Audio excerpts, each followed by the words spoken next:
Watch the entire video, my lovely viewers, from start to finish, to get the whole thing. Without wasting much of your time, let's get right into it. This is DJ Mutati exclusive.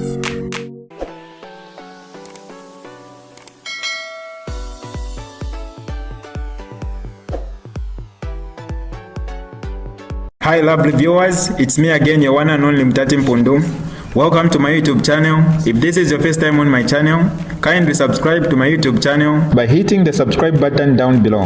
Turn the bell icon to join the notification squad. Don't forget to like, share, and leave a comment. Tell me what you think about this video in the comment section below. I'll be super glad to hear from you lovely viewers. Yes, thank you. Thank you very much. Today I want to speak to the many concerns stakeholders have raised about the Cybersecurity and Cyber Crimes Act that was signed into law by His Excellency the President of the Republic of Zambia, President Hakainde Hichilema.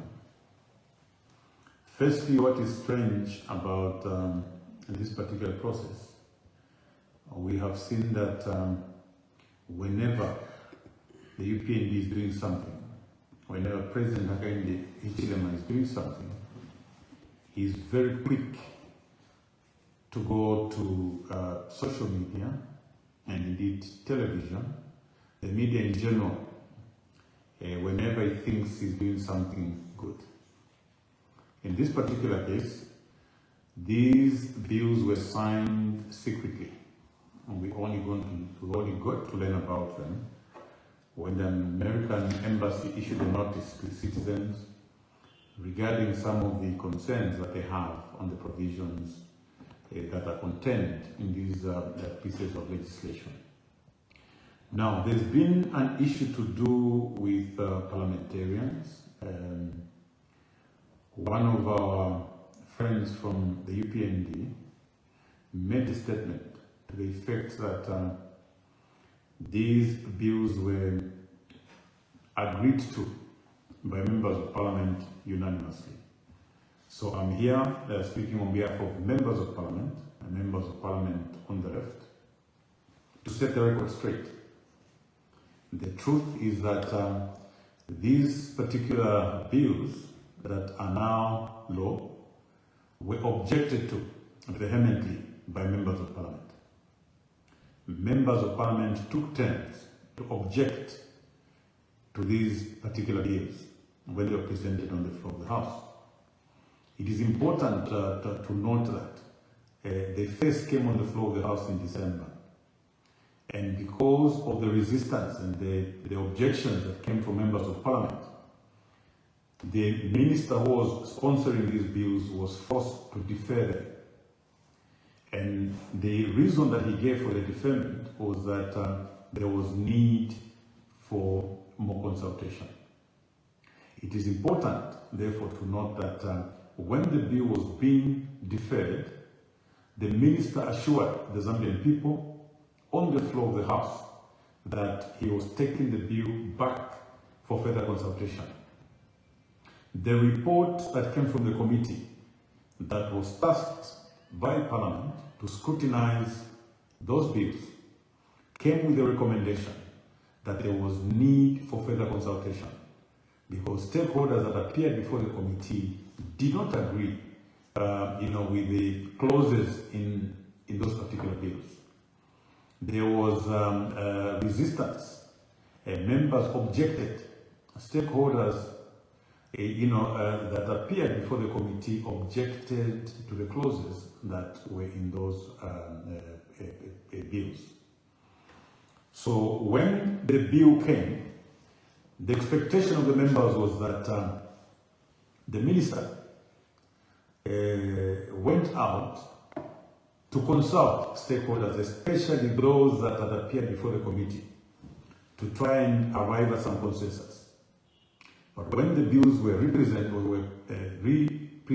on the floor of the House, we were all surprised that there were no consultations at all. If there were any, at least the minister who presented the bill on the floor of the House did not inform the members what consultations that he had made.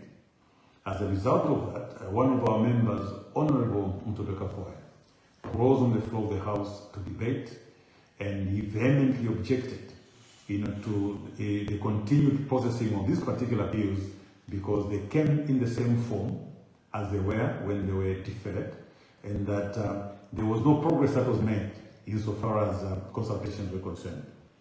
So it is very important, to note that the legislative process, when bills are being processed, the reason why they are sent to committee is to provide an opportunity for stakeholders, stakeholders that are likely to be affected by those particular bills or the proposals or the clauses proposed in that particular law.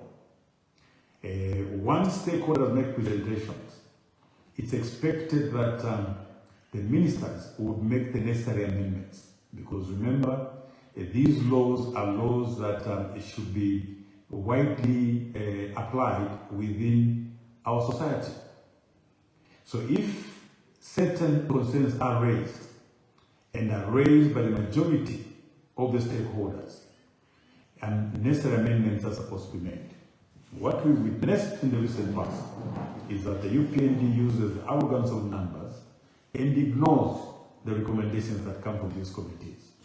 So as a matter of fact, they've made the legislative process academic, because the bills that come on the floor of the House, even when they're sent to committee, even when stakeholders have made their comments, the UPND maintains the original form of the bill and pushes it through using arrogance of numbers, rendering the work of Parliament academic. So as a member of Parliament, I am very saddened that those particular bills were processed into law in the same way that they came on the floor of the House, in the same way that they were presented before the committees, where stakeholders vehemently objected to the provisions of those particular bills. We have seen that now ministers, basically the entire cabinet, is out on the street to defend these particular laws. That alone should tell the Zambian people that there's something wrong, because laws are there to settle troubled cases. A law, once enacted, should be able to provide some form of certainty, some form of security to deal with some mischief that was out there. Now, when you enact a law, as the case is now, the two pieces of legislation have been enacted. What have we seen?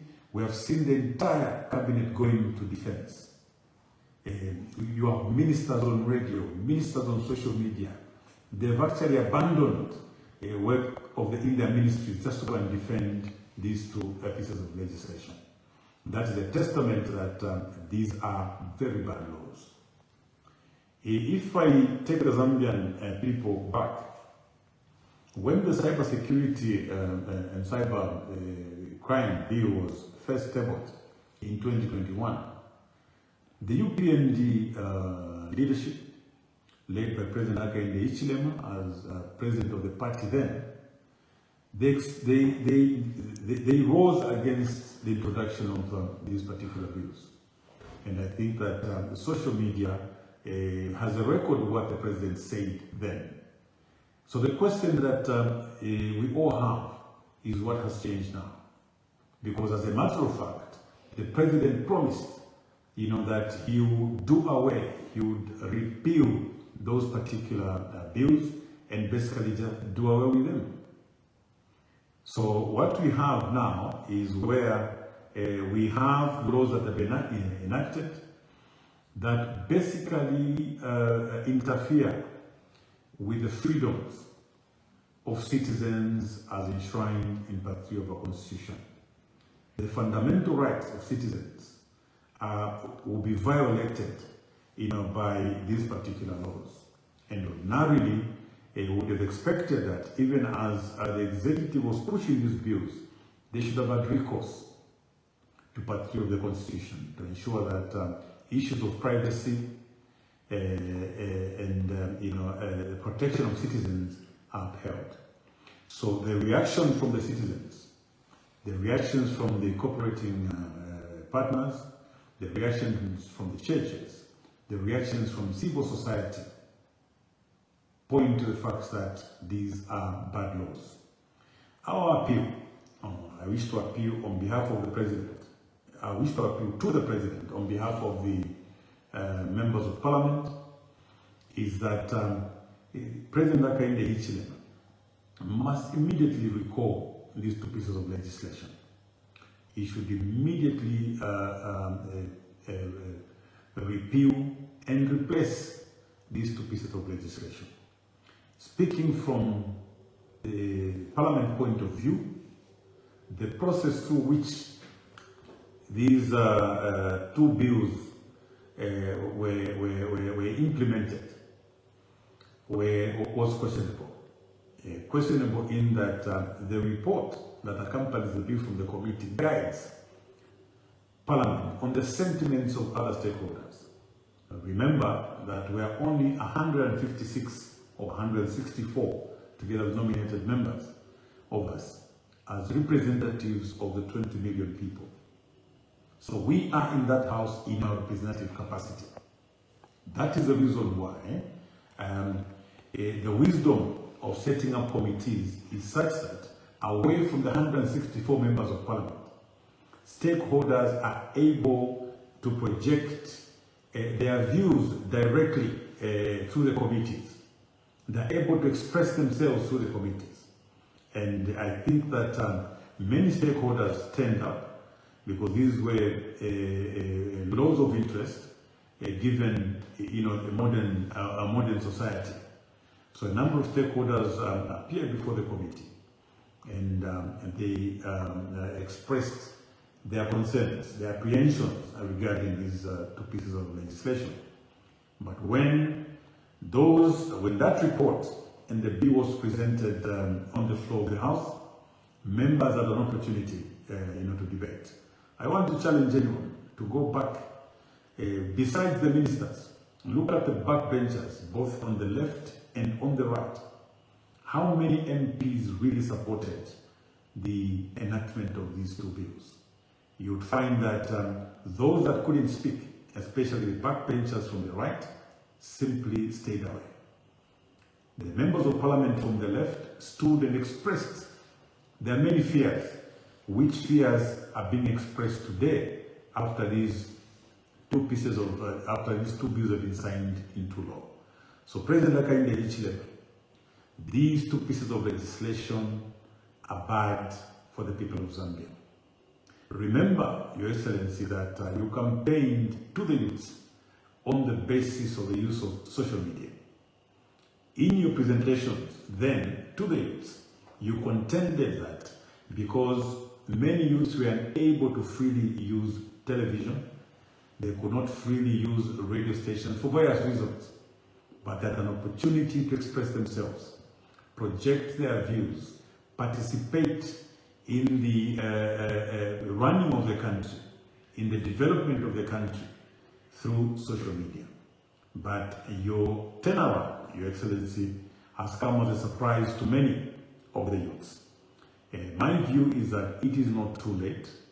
I think that if there was any doubt as regards how people perceived these two pieces of legislation, from the commentary coming from promises that you made regarding social media, regarding cybersecurity laws, are honored. And in honoring those promises, Your Excellency, go back and look at what you said, the pre-2021, regarding the first enactment of the cybersecurity laws and what was provided in those laws at the time. Because if you look at the provisions of the bills that the acts that have just been repealed, and you compare with what is in the current laws, you then understand the anxiety that the Zambian people have regarding these two pieces of legislation. So I felt that it was very, very important to clear one thing, that for those that have gone to the media to say that the members of parliament unanimously supported these particular bills when they came on the floor of the House, were not being truthful. I think that it's important when you speak to the nation on matters as serious as these, one must project the truth. So please set the record straight. Several members debated, and I'm sure that if you go to social media, you'll find the debate of Honorable Kafwaya on this, Honorable Kangombe on this, Honorable Binwa Mpundu on that, Honorable Mulenga Fube, among others. And what you will find is that they vehemently objected to enactment of these bills for the reasons that many Zambians are beginning to give today. And I think to confirm that even our friends in the UPND knew that there was something wrong with these two pieces of legislation, there was no publicity about the signing of these particular bills into law. My brother and fellow counsel, Cornelius Mwetwa, would have rushed to the media to announce the good news if he thought that these two pieces of legislation were indeed good for the people of Zambia. But his silence on this matter is very, very loud. These were signed almost 2 weeks ago. We only learned about it 2-3 days ago, meaning that even the UPND themselves, their conscience may not be very clear, on these particular bills. But I think there's nothing unusual with recalling some of these pieces of legislation, especially that they've caused a lot of debate. They've created discomfort, in the minds of many Zambians.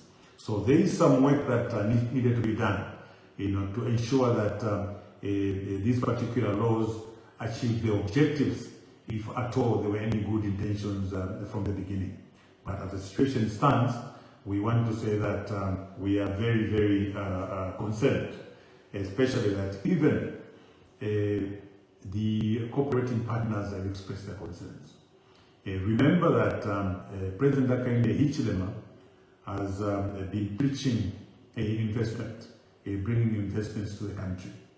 But then if there are laws that are likely to discourage that investment drive, if there are laws that are likely to frustrate investors from coming to invest in this country, it's important that we relook at these and ensure that whatever laws the government comes up with are friendly to, firstly, its citizens, and secondly, the people that may wish to come and invest in our country. I know that at a later stage we're going to delve into the actual clauses of these pieces of legislation so that the Zambian people can appreciate. Yeah, so nachilala ndokutila mwebekala chalo abanensu bamu abaku chipani cha UPND bayimini okutila ba MP mu parliament bali imano kutungirira aya mafunde aya cyber security and cyber crimes nokuya support pakuti ingasanguka amafunde lelo ine pamongo omukalamba wa ma MPs chalo chonse on behalf of Tonse, the chairperson, national chairperson of parliamentary affairs under Tonse, therefore okupokolola kuba member of parliament. Va MP ebo mwatu mine ku parliament vali mine pasweka no kutila ayama funde mulifu okuleta yalambo kubatikisha abantu ayama funde mulifu okuleta yalamba okulengo kuti abantu belalanda no mutendeyo so kanshi bayiriyo muteko kuti mwe kuteko wekele nimo bantu bonse abo tuleti ba stakeholder pamo abanga abantu bochikomine abayishire ku parliament ku committee batile awe ayamafunde teti yapangwe ngefi bantu kwena tufuyo kulishe epwe chalo chifikile no kutila abantu ofilo kukwata insambu ishakulanda ukwagula akatina le kutila bakula bonfya iyi social media kunsele na influence reka tusuni nayo lero abantu afiro kwata mayilandile abantu afiro kwata mayisosele ayamafunde nga yapangwa abantu balaba batitikishwa bakola firo kulanda kanshi ba MP benu especially on opposition ba MP benu abo bali undertonse bali mine no kutalikana bali mine no kususha abo bayishile nelifundire mu parliament kutila awe mwilipanga into law bantu likaleta amachushi abantu bakalafiro kulanda so kanshi obukankala wakusoshanya nemwelero bakutila tuniyebyo kuti ba MP benu tobafira okubomba emirimu abasonzera bweyo emirimu balibomba bwino lero omulandu wakuti abanensu balikwata amanamba ayengi muna mu parliament kanshi nebe mwalando kuti baneka tukombele chapa muntu kitefi tabali wakumfwayo batila ifwe chikulo fotofwaya efyalabomba so kanshi ekintu kimo ekyo nati kanjibe kwa bekala chalo elo abenginga mulebukisha eri wa president akaende ichile mabali mu opposition bali minya pasweka eri wa kampiongo na bakafwaya bayimini kuleta cyber security and cyber crimes bill ku parliament atile ayamafunde ayakuti yale ebichinga pa social media ine pamonga president ngana wina nkesa bifunyapo defo amuleka omutende nokulabo mfya social media wa youth ili pusho tulikwetera kuti uchiba president difya chinja ilea bill yaletelwa PF nkupita muri bakampio muri bakafwaya yali bafyo bwino bali mwenene misepelo kuti kanisha mchali fidia lelo yale kanya fyo kuti abantu elabo mfya bale tukanisha nsele kali muno kuti pakati apa bamoma nyinefwe bali kwata kona amaje ku omfeli lefumbire nomba ekitwala chinjisha tubikireko nama punishment akalamba ya kuti limolimo abantu bakulaka kwa for life bakulaka kwa 25 years chinshi chalenga pandimo wa president Mwatile there are enough laws to deal with the situation that may arise Mwatile mafundire ko yabana kale itatufira no kupangira pona yambi lelo ila yapangwa elo wa president Mwansa isemwabikira pona findi nati muneko kuti ila democracy abantu bayimini okuti bengalwira mu 1991 yala bakwati haya afya pantu nomba maisosele bakateka yala afya ndo twalolisha constitution rupapuro lwa chama mu part 3 yotoleta ma fundamental rights rights to privacy hapa nomba abantu bakola tifaima wale lengela muri fonyo walelanda na banani alelanda na aba katumo nefyo walelanda ko chitengo code information and so on filamu kwa abantu bakola ikalabatina tefye chintu tefye ochifile chawa yo elio ngachakuti mulelo lesha ngamwalo lesha ukwishibo kuti ayamafundi apangirwe tayari bwino kumona efyo ama ministers ba UPND bale kutauka chila minister nale kanu kuomba ku ministry yo kwa bomba bale kutauka fino mukulalo ndolola cyber security and cyber crimes ngacha kuti bengomfo fyalelanda abantu ifibale kutauka kulalo ndolola ngatifikiko iyo ngafyalo ndololwe kungandira mafunde okutupanga ku parliament bengomfo fyalelanda abantu bashike ku committee ngatabale chula ifibale chula pantu pali kanu kashita abena Zambia bale expect kuti ba minister wa agriculture ba minister wa energy ba minister ba pose amano kumona obuchushi wa bantu fo bale chula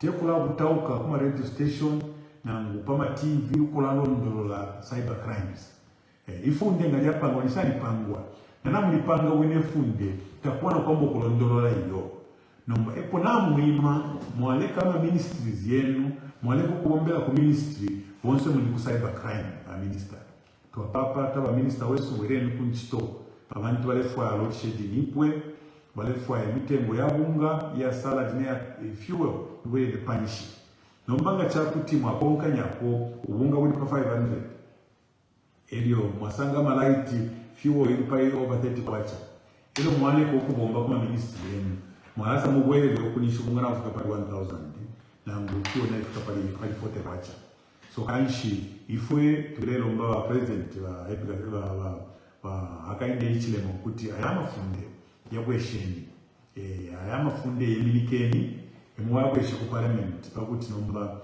amaconcerns y'abantu yaba incorporated twikale no mutende. So it was very important that we make that call. The point that I want to emphasize is that just from the way the ministers are going about defending these laws shows you that there's something wrong. We haven't seen this happen in the past, where laws, bills have been properly processed by Parliament, by committees of Parliament, and indeed the debates on the floor of the House, incorporating the amendments that members of Parliament will bring. But because the UPND government used arrogance of numbers in passing these two pieces of legislation, we have seen reactions from all sections of society. So I want to repeat that President Hakainde Hichilema, through your Justice Minister, through your Minister of Home Affairs, through your Minister of Technology, please work swiftly to recall these pieces of legislation so that they are repealed and replaced, taking into account concerns that were raised by stakeholders who appeared before the committee, and indeed some of the proposed amendments members of Parliament made on the floor of the House. I think the next item that I want to speak to is the call by His Excellency the President, President Hakainde Hichilema, for dialogue with the opposition. The opposition members of Parliament, or indeed the opposition political parties, have on several occasions, I'm aware that on several occasions, even written to the President, seeking audience with him on a number of issues. We, as members of Parliament, on the floor of Parliament, have made several calls to the President for what we called an economic endeavor, or an endeavor on the economy. We raised these concerns alongside the political parties that we belong to and other opposition political parties that were calling upon the President to have dialogue with him to deal with matters that are affecting the economy, most importantly. I know that most of the times the endeavors, the dialogue always revolves around political conflicts and so on. So yes, there have been opposition political parties that have called on the President for dialogue to deal with a number of issues, including the selective application of the law, especially in some of the arrests that we've witnessed in the recent past.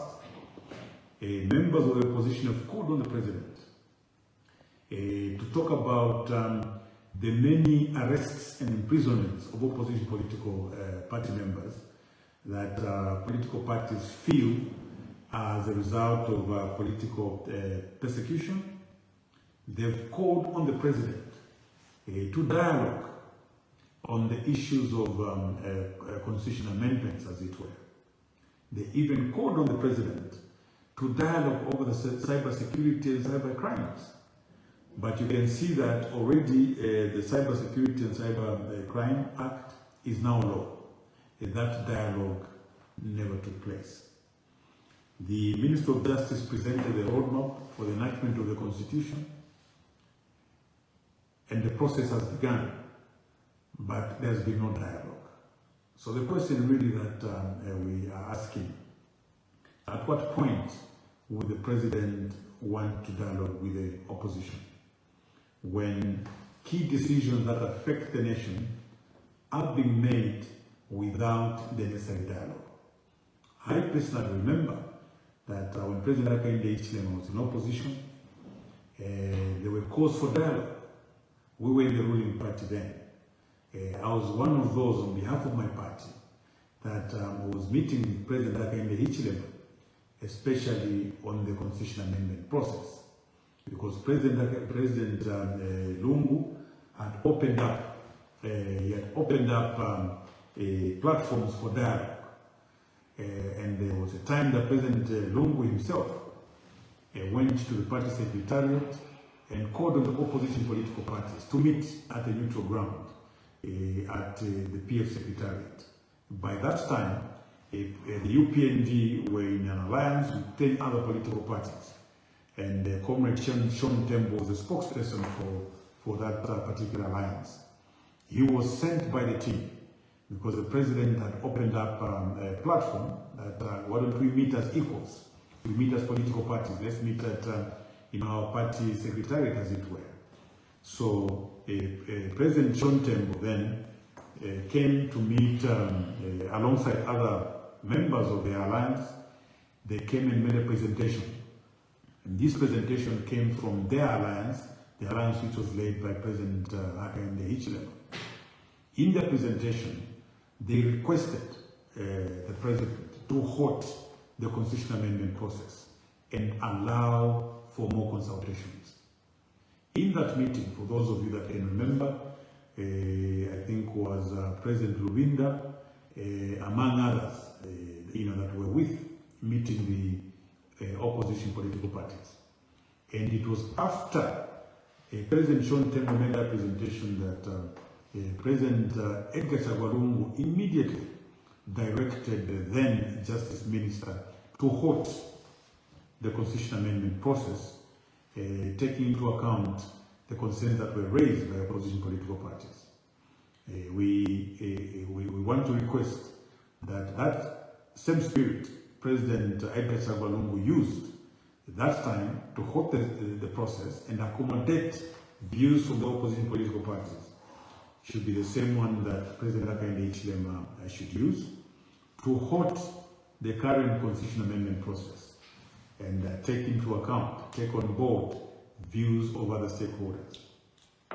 Our position as members of Parliament, like we said before, was that we are not taking an unnecessarily difficult position.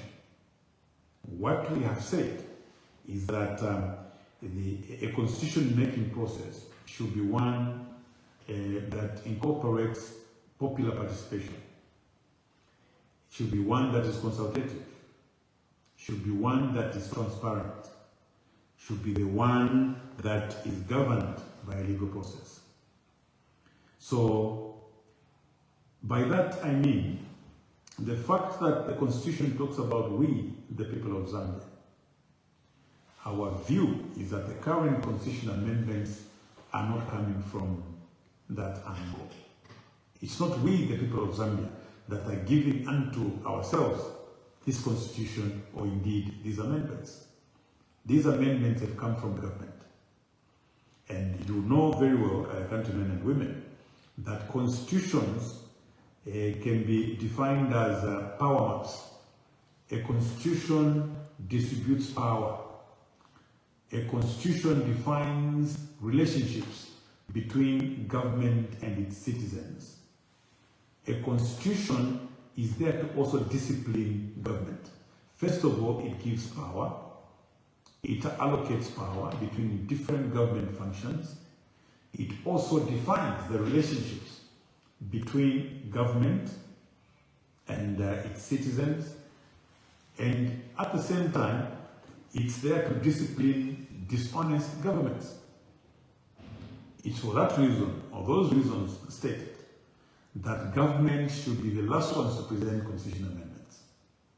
Because the constitution should be there, for instance, to check excesses in the exercise of power.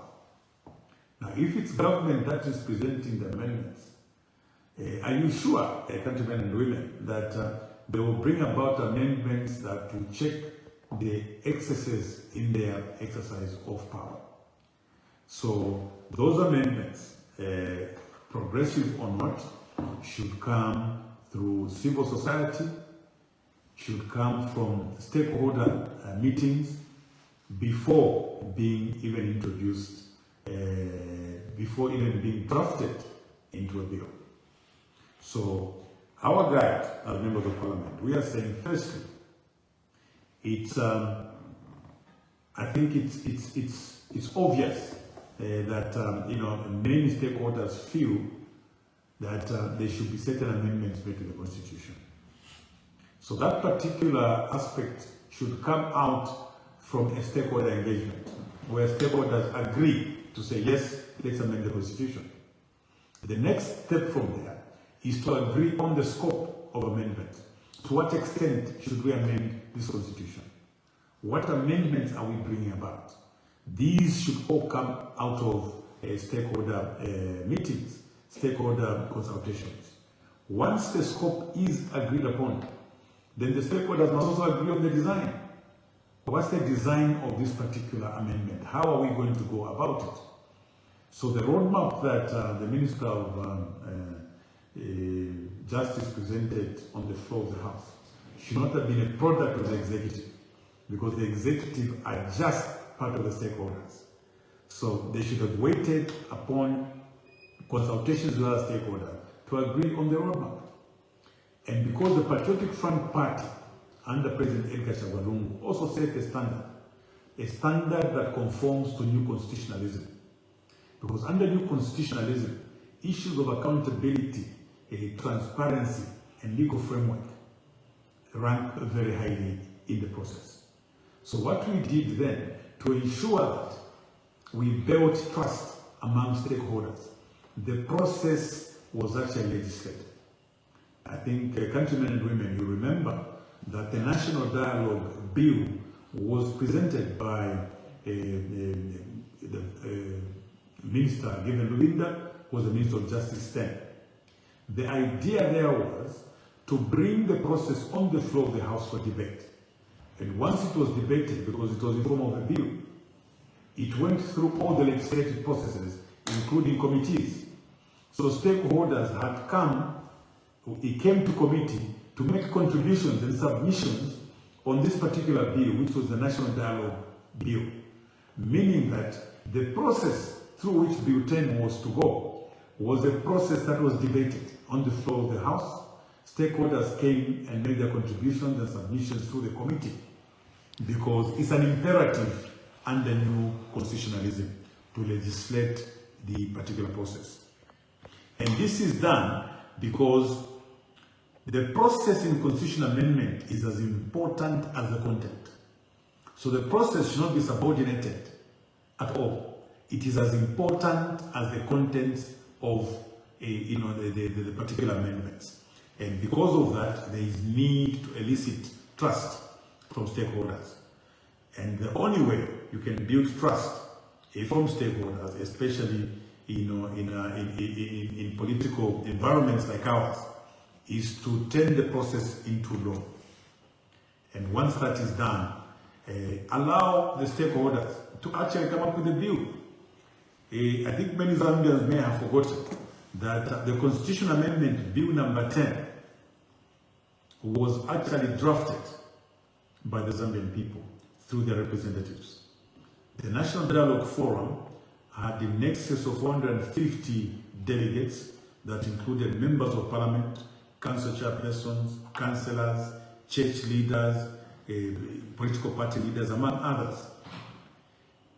And then with that process, the amendments were scrutinized in groups of 4 and later brought to a plenary session where every proposal, every amendment was debated by a wider audience. And at the end of that 2 weeks, a constitutional amendment bill number 10 was crafted.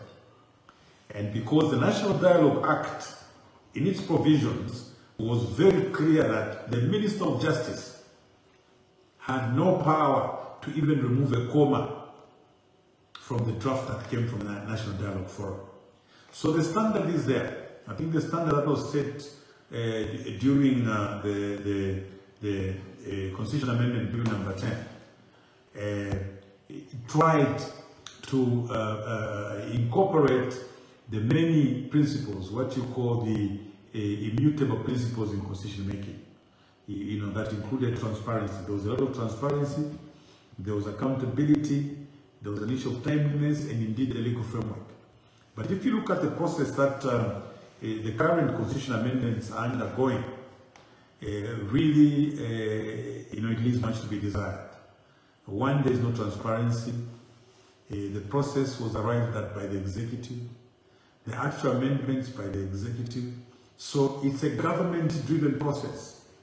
At what point will the Zambians say, we, the people of Zambia, give unto ourselves this constitution or indeed these amendments? There is no time. I know there's an excuse that once the draft is gazetted for 30 days, members of the public will have an opportunity to debate and indeed propose some amendments. I want to say this, that the Constitution is very clear on the Constitution amendments. The process of gazetting the draft for 30 days is a very important one as provided for under Article 79. So the question that I have for our friends in government today, they've gone out to our traditional leaders, for instance, to say that this is the time that they can also bring some amendments now that we are amending the Constitution. The question that I have, assuming our chiefs and traditional leaders made some proposals to Article 165, how will they deal with those proposals? Because by law, as long as these other proposals or those other amendments come in, they have to be incorporated in the new draft, which draft has got to be gazetted for another 30 days.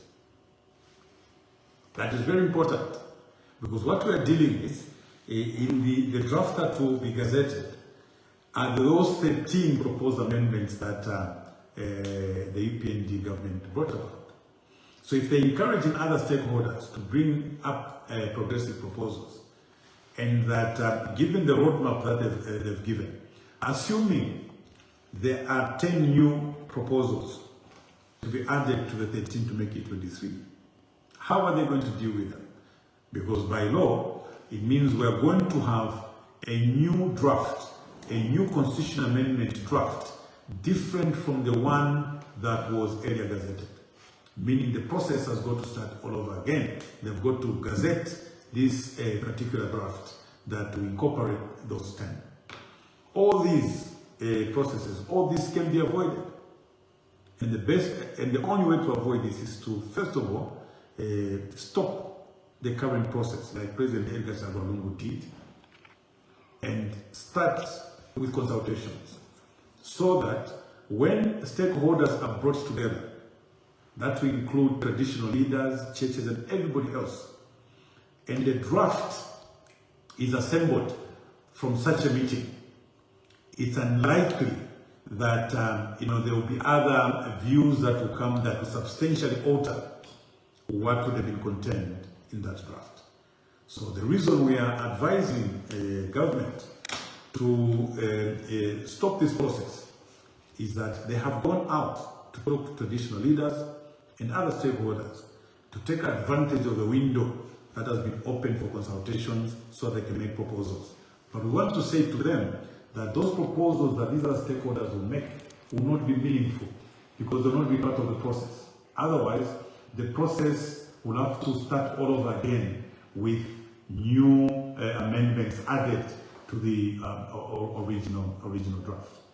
So the issue of saying the amendments that are contained there are non-contentious should not be entertained, because every clause in the Constitution is contentious. That's why it's in the Constitution. For instance, if one talks about delimitation to be non-contentious, who decided that this was non-contentious? At which meeting was it decided that this was non-contentious? I will quote the words of President Hakainde Hichilema himself. When there was a proposal for delimitation under the Constitutional Amendment Bill number 10, He was very clear and said his party was apprehensive on this particular proposal, even if it looked progressive, because the governing party could simply delimitate more constituencies in their strongholds and give themselves an advantage in an election. That was his argument, and that is our argument today. And we are justified to argue or to present or project those arguments. One, because there was a report by Electoral Commission of Zambia on delimitation that was presented in 2019. Now, we're being told that particular report will not be the one that will be used in the delimitation that is being proposed. Now, there is no political party that will freely accede to this. Because the question is, what is wrong with the 2019 delimitation report? So if President Hakainde Hichilema feared then that the party in government could alter these boundaries to give itself an advantage in the election, what would stop his party or his government from doing the same? Because if that was his argument then, that is our argument now. And that is the reason why we said this particular process needed to be given time. It needed to be given time so that even as we discuss delimitation, the proposals and the constituencies that will be affected are presented before stakeholders, before political parties, so that we all move on the same page. So the current constitution making process falls short of the minimum threshold required under what we call new constitutionalism. Because under new constitutionalism, we have what are called the fundamental principles of constitution making. We have what are called immutable principles of constitution making. And you will agree with me that under those principles, dialogue is one of them. Inclusion or wide participation or popular participation. Number two, the legal process or legal framework through which these enactments are done also run very highly. You talk about accountability. So if you look through this particular process, like I said earlier, you will see that it's been short-circuited, it's been rushed, to the extent that the Minister of Justice is even able to dictate to Parliament how long the bill will be in committee. That's unheard of. When simple bills are in Parliament for sometimes up to 20 days, they expect a constitutional amendment bill to only be in committee for 2 weeks. So our view is that it is wrong for the Minister of Justice to usurp the powers of Parliament and dictate the legislative process. Parliament has power over its legislative processes. It is therefore wrong that the Minister of Justice was the one to dictate how long the particular bill was going to be in committee and how long it was going to take for Parliament to debate the various stages of the bill on the floor of the House. We have complained many a time that our Parliament has surrendered its power to the executive. What we know is that Parliament is supposed to be independent. What we know is that the judiciary should be independent, and indeed the executive.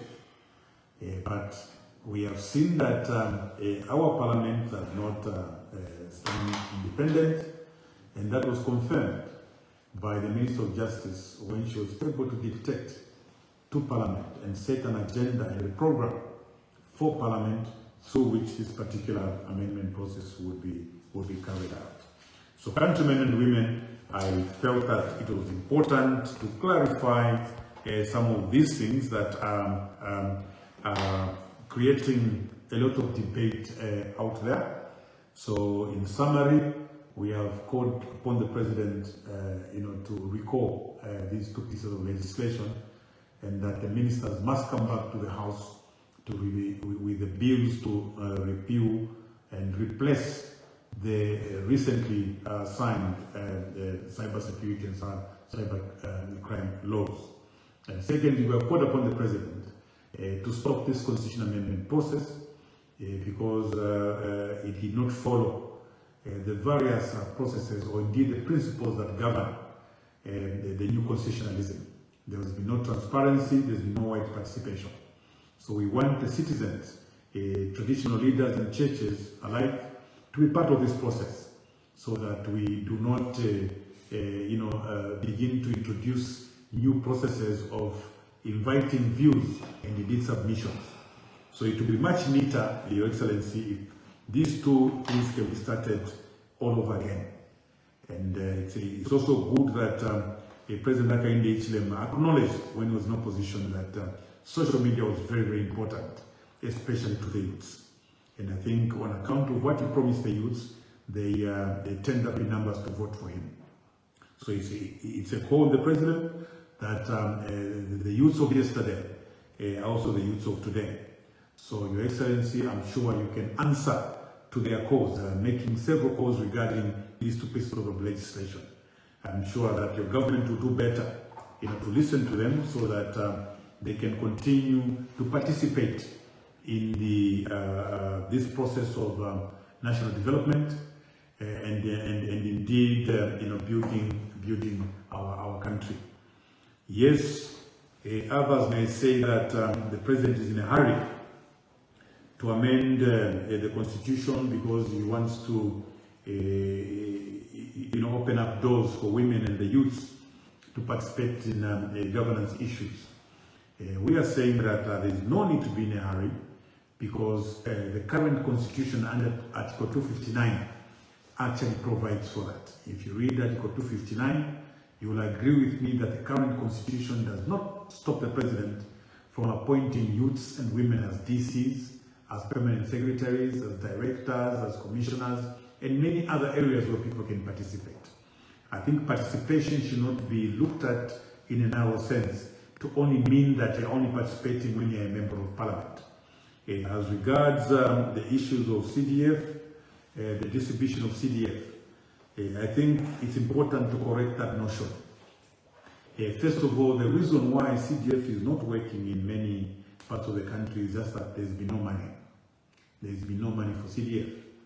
Yes, the government has been increasing CDF year on by year, but we have to look at the funding mechanism. This 36 million kwacha, at what point is it funded to these constituencies? So even if you increase the constituencies from 156 to 250, if the funding of this CDF normally comes in the 3rd and 4th quarter of the year, it may even be worse. There must be a formula that can be used even if we maintain the number of constituencies for now, to see to it that those constituencies that are big are in some way supported. CDF is not the only program through which development can be delivered. And I think that is what the UPND must realize. The reason why Lusaka town, the reason why Kitwe, Chingola, and all these other towns were able to develop even when CDF was at 1.6 was because the central government also took up its role to deliver development to those areas. Now, if you terminate into CDF and believe that only CDF should be used for development, then I think that the UPND, our friends in the UPND, have got their facts twisted. What you have is that central government is there to look at other programs within those other wards and constituencies, which are geographically bigger than other constituencies. So, if you go to Chilubi, for instance, Chilubi is in 3 parts. You have the mainland, you have the islands, and you have the swamps. So, when Honorable Fube is given that 36 million, it doesn't stop government from doing certain programs at the island, mainland, and the swamps. So that's how you distinguish the assistance that Mprokoso will receive, it can be different from what Chilubi receives through central government. So it's not a sound argument that if we don't amend the constitution, then these other constituencies will remain behind. The constituencies will only remain behind if central government abdicates its role to deliver development.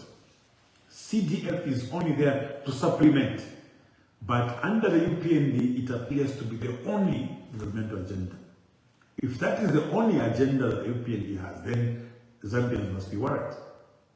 Zambians must be worried in that if you get 156 constituencies and you multiply that by 36 million, you find that maybe you arrive at 5 billion. So, in as much as we talk about CDF, we're talking about 5 billion kwacha. And 5 billion kwacha as a percentage of our budget, which revolves around 170 million, should be around 2%-3%. So one cannot therefore argue to say if we don't amend the constitution, then we're going to lag behind, when what you're talking about is 5 billion versus 170 billion kwacha. So two things. In terms of getting more women and youths to participate, Article 259 is there. The president can use that now. Out of 116 district commissioners, he can appoint 30 youths and 30 women. Simple. Today, he can do that. Out of the many permanent secretaries, the president can appoint a number of youths and a number of women, as it were, as we deal with the amendment of the constitution properly. So there should be no one, countrymen and women, that will come to you to argue that one of the reasons why we're in a hurry to amend the constitution is to ensure that we improve the number of women and youths that are going to participate in governance. That argument falls off. And secondly, on the distribution of development, CDF is not the only vehicle through which development is to be delivered. And we should not be talking about CDF in obscurity. Let's look at CDF for what it is. What's the percentage of CDF to the total budget? It's below 5%. So the question that we should ask, what happens to 95%? Where is the development coming out of the 95% of the budget? If we are where we are in terms of poverty levels and the rest. That's a time that we must get government to actually account. I made a presentation some time back that during our time under PF, the highest budget that was approved by Parliament was 120 billion. 120 billion. Now remember, this was the highest. And it was through this budget and other budgets that were less than 120 that we delivered 3 international airports, that we delivered hospitals, we delivered clinics, we delivered roads, we delivered bridges, we delivered communication towers, we connected the nation via the national grid and RIA. It was through the same that we were able to support farmers to be able to produce up to 3 million tons of maize. Our budgets were below 120 billion. So the many developments that you saw was when the budget was 120 billion and below. The first budget under the UPND was 174 billion kwacha, which was 50 billion over and above the highest budget that was ever approved under the PF government. The question that you may ask, the question that you have to ask, there is a difference of 50 billion plus between the highest budget under the PF and the first budget under the UPND. Where does the money go? Where does the money go? That's the question that we've got to ask. Our leaders should not confine us in one corner called CDF and not be able to explain how they're spending the money that is approved in the budget. Yeah, because so far we have not seen much in terms of development. Many projects across the country remain cancelled. In northern province, and particularly in Mpundu, where I come from, the Mporokoso-Kawamba Road is a big problem up to now. We have a lot of tourism potential and potential to generate power between Kawamba and Mporokoso. That's where you have the Lumangwe, Kawolume, and Mpundu. In that part of the country, you will have not less than 20 waterfalls between Kawamba, Mporokoso, and Kasama. Yeah. So these are some of the, even as we go out there, to look for power sources, to hire, consultants to look at expensive projects of moving water from one area to the other. There's potential that is already there, that if the government was serious, they would swiftly move in and ensure that the 240 megawatts at Kawolume, Kundawika, and Lumango Falls is actualized. There are a number of waterfalls within Wapula, as it were. But backbone infrastructure has got to be prioritized. The Mporokoso-Kawamba Road had a contractor, and the contract was cancelled. It was cancelled alongside other contracts across the country because government was going through some audit process to ensure that they were properly contracted or acquired. I want to state that in the same way that those other contracts that were cancelled alongside Mporokoso-Kawamba Road have been reinstated, the people of Luapula and Northern Province are crying for the Mporokoso-Kawamba Road, that a contractor be appointed so that it can begin to work on that road. Because at the end of the day, we are talking about the budget. We are saying from this big budget, 170 billion plus, some of these projects can be carried out. The Pika Kasama Road is just being patched every day, but I'm sure that some resurfacing of some sort can improve the trafficability between Pika and the Kasama. The UPND has a budget of over 170 billion. From there, only 5 billion is going through CDF. I think that there is need, Your Excellency the President, to quickly look at some key infrastructure, especially in the northern part of the country. Issues of Kasaba Bay. The Kasaba Bay Airport has been talked about from the time the UPND got into power. Up to now, there's been nothing going on at Kasaba Bay. The road that links Imbala to Kasaba Bay, across the Lufubu Bridge, that can greatly improve the tourism potential for that area. Kasaba Bay is a natural asset that can attract millions of tourists each year, and thereby increase domestic revenue mobilization. The Mporokoso Nsama Kaputa Road will also help motorists that would want to travel to Kasaba Bay by road, or Lake Tanganyika by road. So we are crying for infrastructure, especially in that part of the country, because I am very familiar with the projects that we started when I served as minister. We have the Nsombo Chava Chilubi Road. It's a very, very important road. And I think that from the budget that we've been approving, under the UPND, which are 50 billion over and above the highest budget we approved under the PF, can help to look at roads like the Nsombo Chava Chilubi, the Selukakayambi Road, the Mbala Kasaba Bay, and the other roads that I have talked about. We have a road where Honorable Felix Mutati and Honorable Kafuaya comes from, Lunte, the Vincent Ulaya Road. All these roads needed to be looked at. I'm saying this because these are my fellow leaders, and I know what the people are saying about lack of development in these particular areas. So the point there I was making actually was on CDF. I was saying that yes, CDF can only go so far, and CDF should not be the reason why we have a rushed constitution amendment process. CDF should not be the reason why we should ignore the various processes through which an amendment process should go through, because we think that people will not be able to get CDF. Government can move in and assist those bigger constituencies in the meantime as resolve the issues of CDF. Article 259 is there to resolve the issues of women and the youth in the meantime.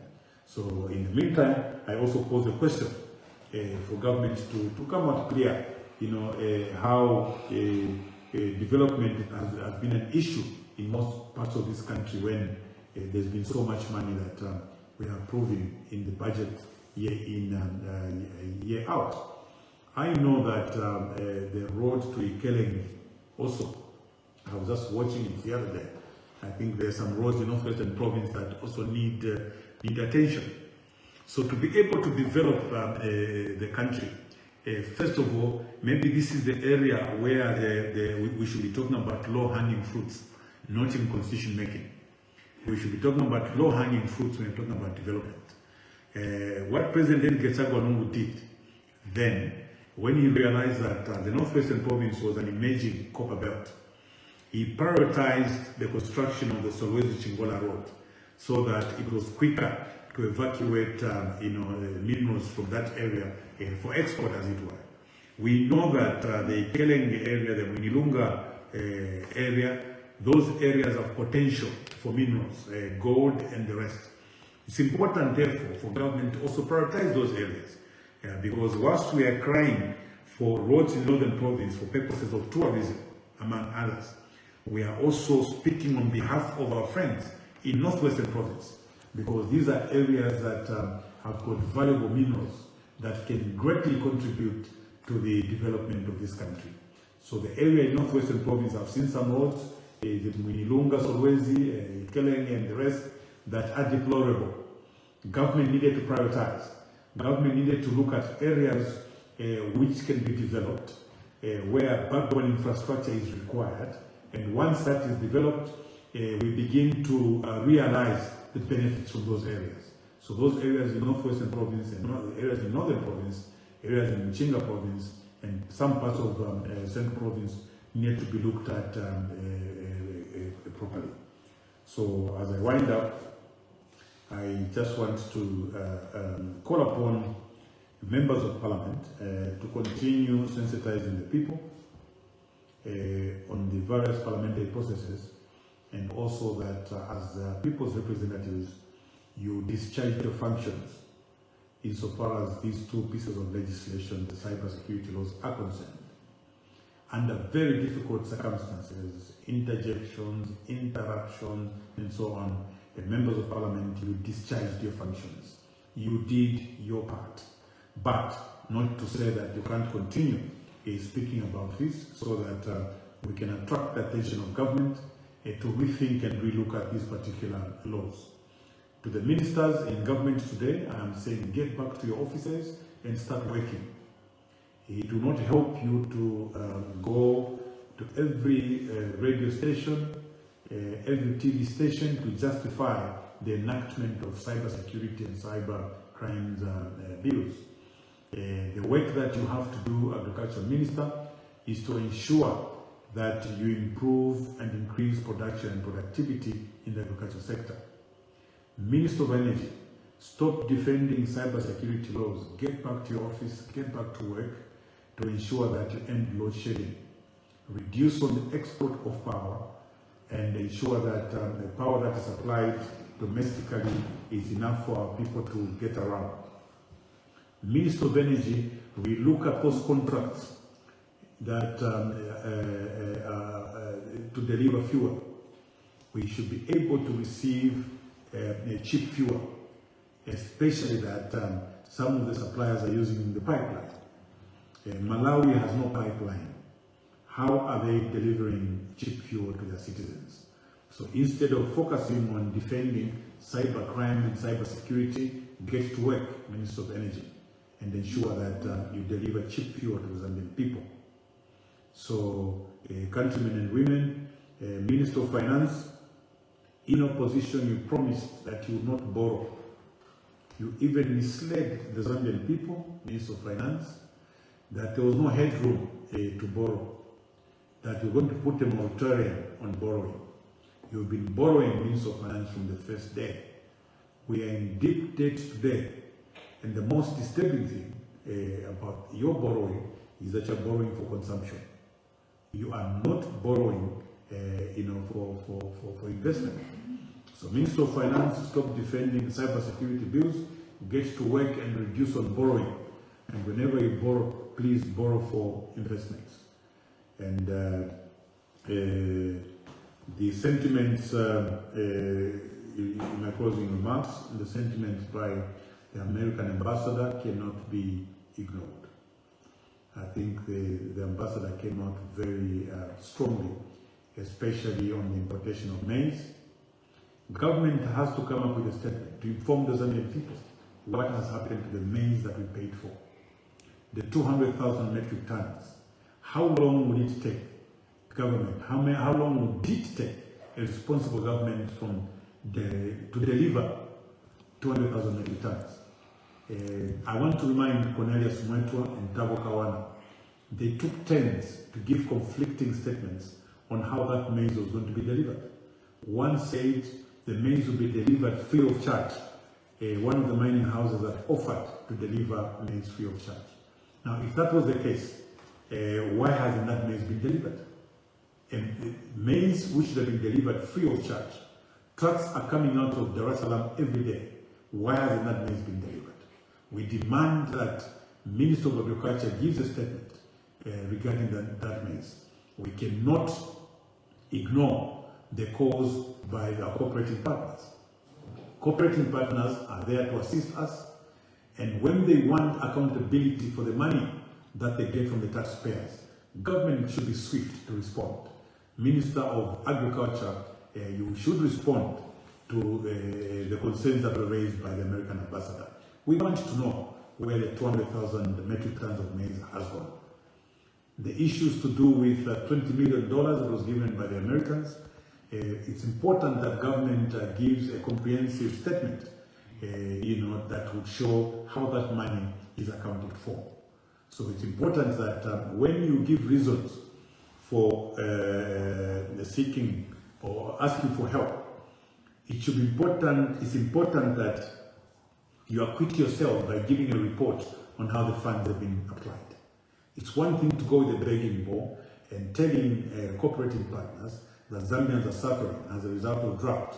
And once they fill up that bowl, you go quiet. No progress reports are given on how the funds have been applied. As members of Parliament, we had raised concerns when the President had declared that drought a national disaster and went out to ask for assistance. Those that remember would remember that we had asked as to whether a report had been assembled to establish the extent to which this particular drought had affected farmers and had affected citizens generally. The reason why we asked those difficult questions, we wanted to know that based on empirical evidence and report, it was established that a certain amount of money or assistance was required. It was then easier to implement.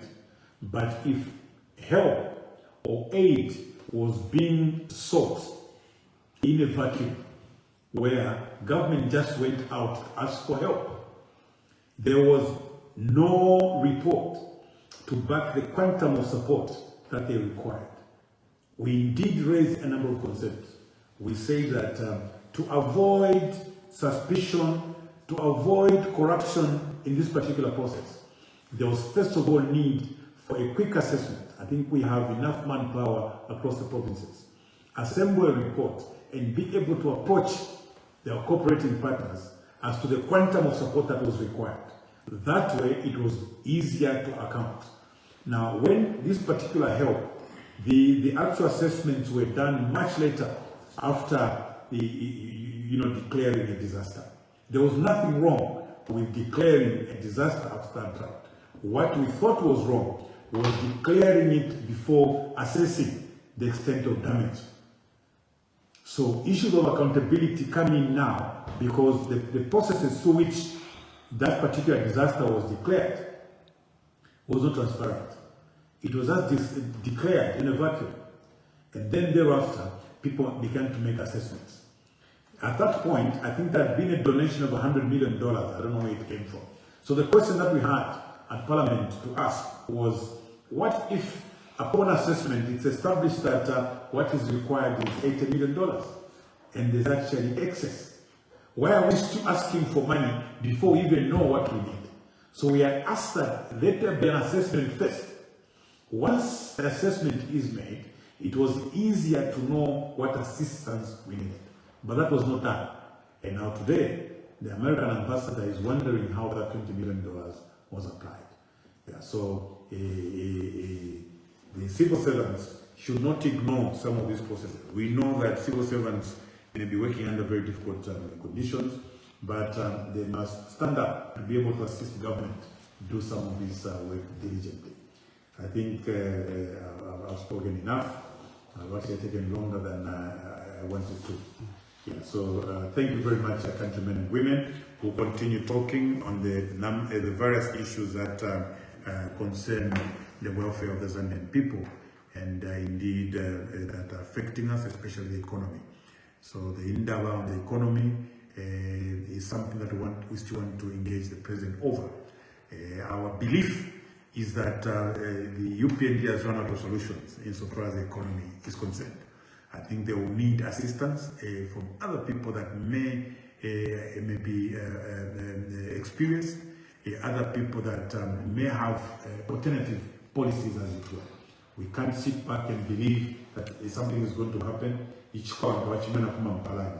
I think the performance of the UPND